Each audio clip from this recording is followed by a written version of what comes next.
Hi friends, welcome to Deepika reviews. Lakshmi నివాసం upcoming ఎపిసోడ్లో ఏం జరగబోతుందో తెలుసుకోవాలనుకుంటున్నారా? అయితే ఛానల్ను సబ్స్క్రైబ్ చేసుకుని సపోర్ట్ చేయడం మర్చిపోకండి. హర్ష, నాతో రా అని కనిష్క హర్షని తీసుకొని వెళ్తూ ఉంటుంది. హర్ష హర్ష నువ్వు మండపంలోకి ఇప్పటి వరకు ఎందుకు రాలేదు అని కనిష్క అడుగుతూ ఉంటుంది. నన్ను కిడ్నాప్ చేశారు కనిష్క అని హర్ష చెప్తూ ఉంటాడు. కిడ్నాప్ చేశారా అని కనిష్క షాకింగ్గా అంటూ ఉంటుంది. అవును కనిష్క, అవును.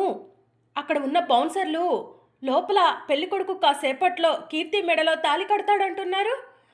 అంటే ఆల్రెడీ కీర్తి పీటల మీద కూర్చుందా? మరి కీర్తి పక్కన కూర్చుందెవరు అని హర్ష అడుగుతూ ఉంటాడు. ఇంకెవరు హర్ష? కీర్తిని డబ్బు కోసం మొదటిసారి ప్రేమించినట్టు యాక్టింగ్ చేసి పెళ్లి చేసుకున్నాడు కదా, వాడే అయి ఉంటాడు అని చెప్పి కనిష్క అంటూ ఉంటుంది. అదేంటి, వాళ్ళిద్దరికి డివోర్స్ అయిపోయినాయి అన్నారు కదా అని చెప్పి హర్ష అడుగుతూ ఉంటాడు. డివోర్స్ అయిపోయినాయి. కీర్తిని అడ్డు పెట్టుకొని బసవరాజు మావయ్య దగ్గర నుంచి డబ్బులు గుంజటం కోసం ఇలా ప్లాన్ చేసినట్టున్నాడు. వాళ్ళ ప్లాన్ని తిప్పి కొడతాను హర్ష అని చెప్పి కనిష్క అంటూ ఉంటుంది.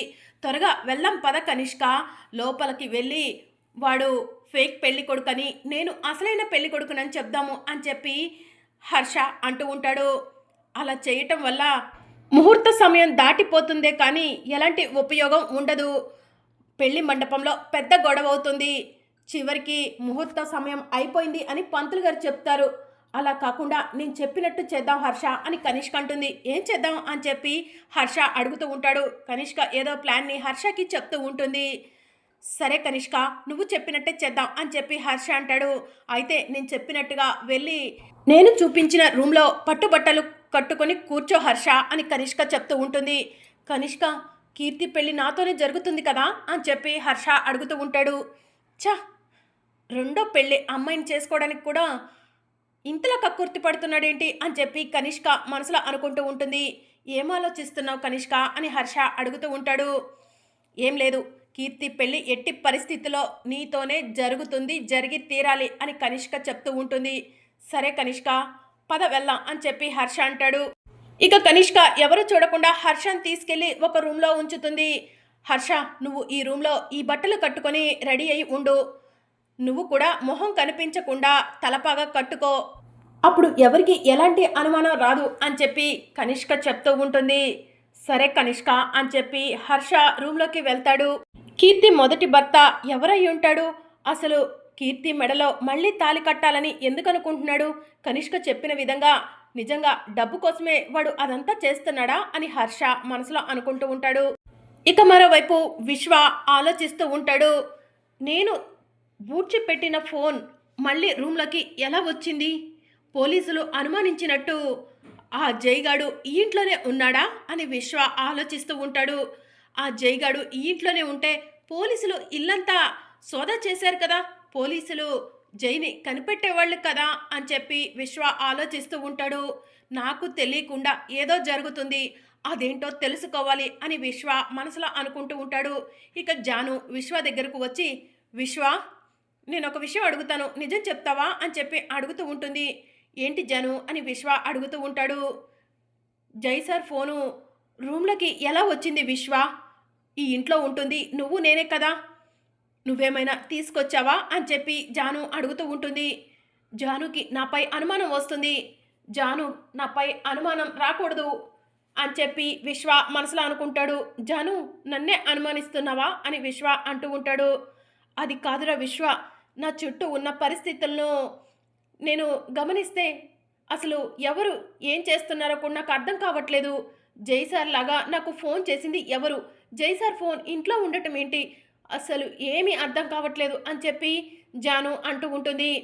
జాను, త్వరలోనే అన్ని విషయాలు బయటికి వస్తాయి, నువ్వు అనవసరంగా టెన్షన్ పడకు అని చెప్పి విశ్వ చెప్తూ ఉంటాడు. జాను, ఈ ఇంటికి సంబంధించిన సీసీ ఫుటేజ్ ఎక్కడ ఉంటుంది అని విశ్వ అడుగుతూ ఉంటాడు.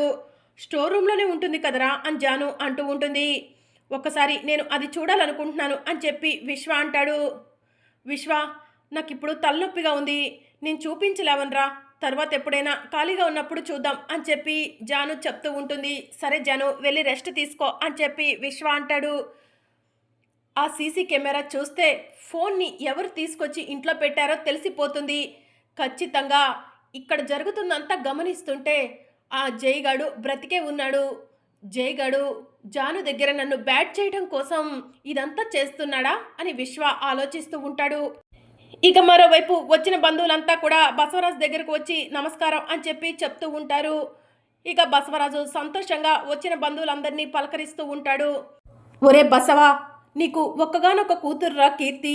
కీర్తి పెళ్ళి మన కళ్ళ ముందు జరగలేదు. ఆ దరిద్రుడు హరీష్ గారిని పెళ్లి చేసుకుందని ఎన్నోసార్లు బాధపడ్డాను. మళ్ళీ మన కీర్తి పెళ్ళి మనం అనుకున్న హర్షతో జరుగుతున్నందుకు నాకు చాలా సంతోషంగా ఉందిరా అని బామ్మ అంటూ ఉంటుంది. నాకు కూడా సంతోషంగానే ఉందమ్మా అని బసవరాజు చెప్తూ ఉంటాడు. ఇక మరోవైపు పంతులు గారు మంత్రాలు చదువుతూ ఉంటారు. ఇక సిద్ధు బసవరాజు దగ్గరకు వెళ్ళి, నానా కీర్తి డల్గా కనిపించట్లేదు మీకు అని చెప్పి అడుగుతూ ఉంటాడు. ఒరే సిద్ధు, నువ్వు కూడా ఆ తులసిలాగా మాట్లాడకు.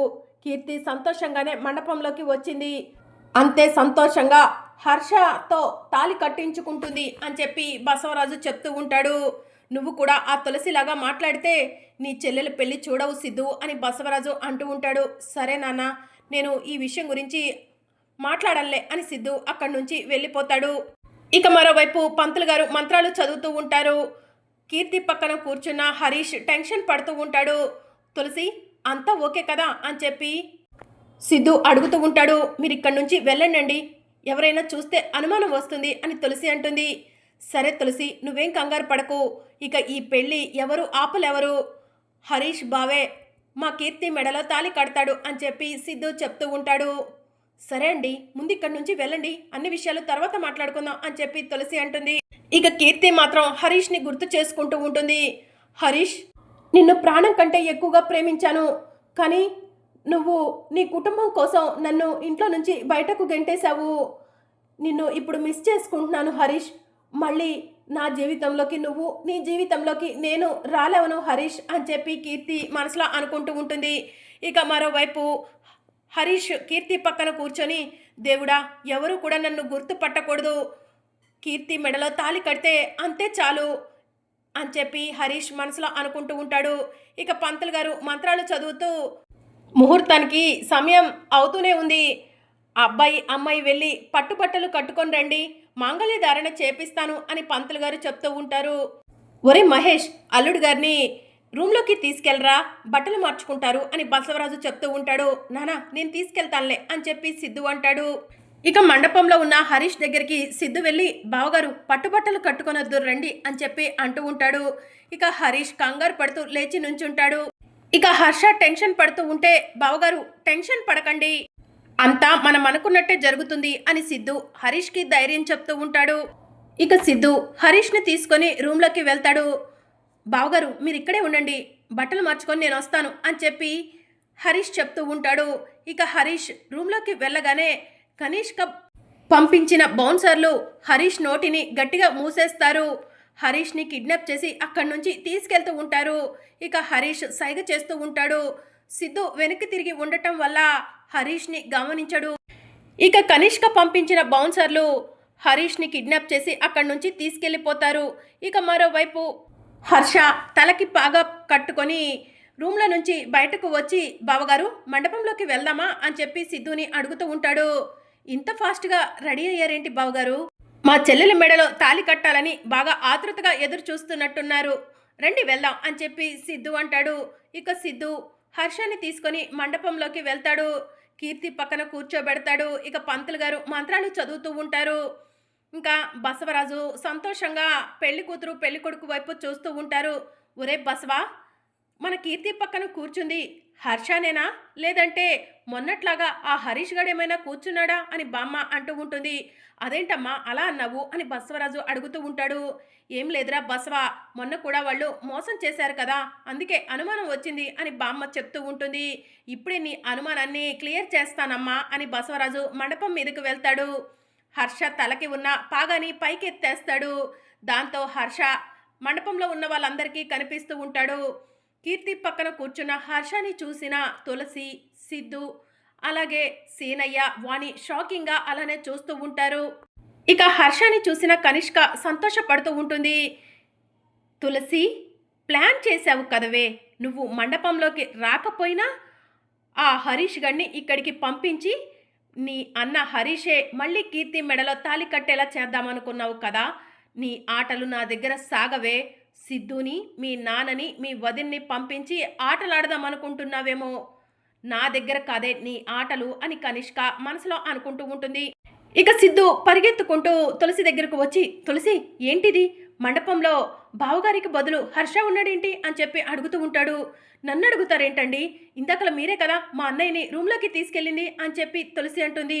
రూమ్లోకి తీసుకెళ్ళాను, పట్టుబట్టలు కట్టుకొని నా దగ్గరకు మీ అన్నయ్య వచ్చాడు అనుకున్నాను తులసి, తీసుకొచ్చి మండపంలో కూర్చోబెట్టాను అని చెప్పి సిద్ధు అంటాడు.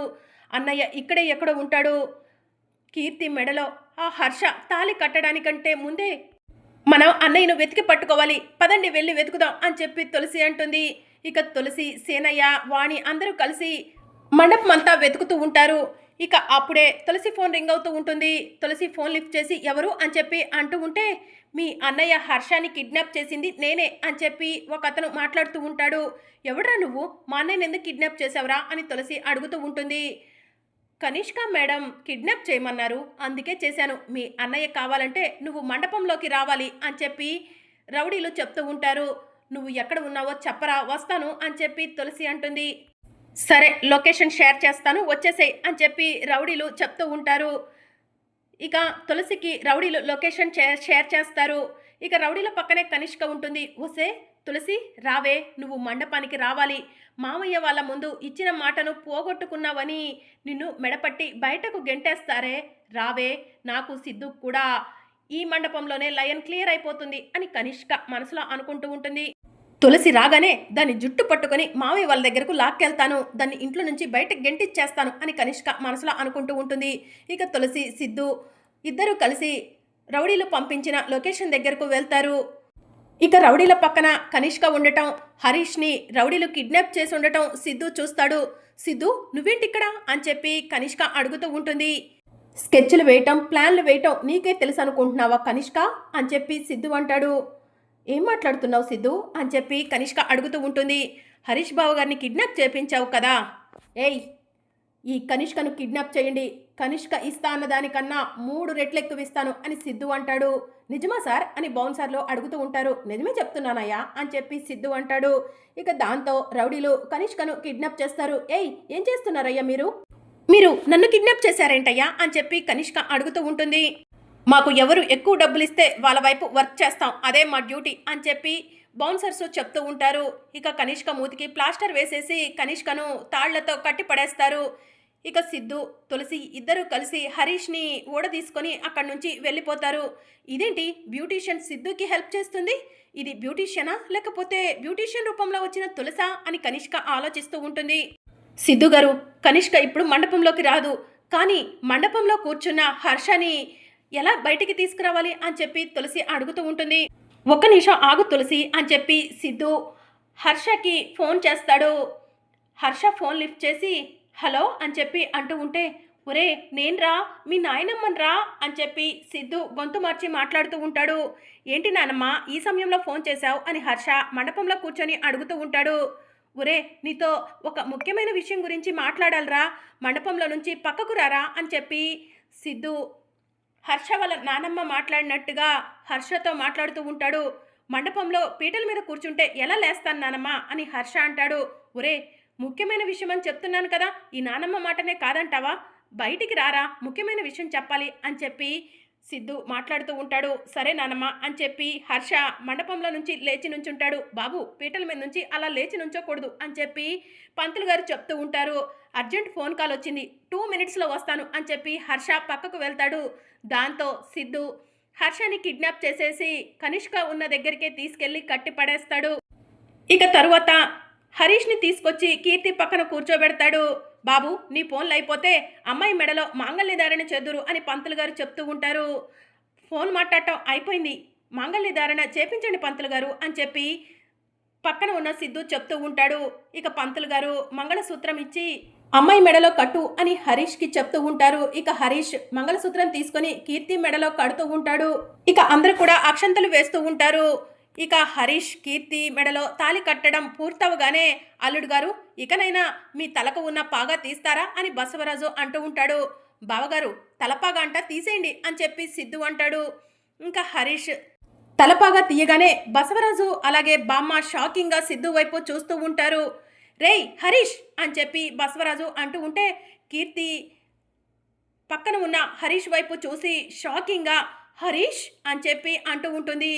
సారీ కీర్తి, నీ పర్మిషన్ లేకుండా నీ మెడలో తాళి కట్టాను అని చెప్పి హరీష్ అంటాడు. I love you Harish, I love you అని చెప్పి కీర్తి మండపంలో అందరి సమక్షంలో హరీష్ని హక్ చేసుకుంటుంది. మరి అప్కమింగ్ ఎపిసోడ్లో ఏం జరగనుందో తెలుసుకోవాలనుకుంటున్నారా? అయితే ఛానల్ను సబ్స్క్రైబ్ చేసుకొని సపోర్ట్ చేయడం మర్చిపోకండి. Thank you for watching.